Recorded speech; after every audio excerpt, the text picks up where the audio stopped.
கடவுள் உண்மையை சொன்ன இயேசுநாதரை உண்மையை உணராதவர்கள் சிலுவையில் அறைந்தார்.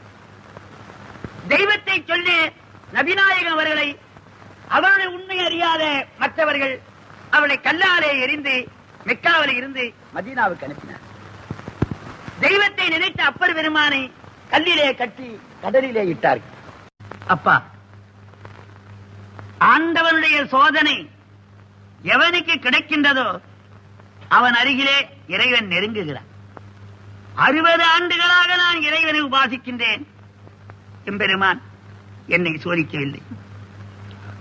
சோதனை செய்த மாணவன் தான் மேல் வகுப்புக்கு போகின்றான். தட்டி ராவி எடுத்த தங்கம் அணிகலமாகின்றது. அடித்து தோய்த்த வேட்சி வெண்மையாகின்றது. வளைத்த மூங்கில் பல்லக்கிலே இருக்கிறது. உலகத்திலே சோதனை சாதனையை தரும்.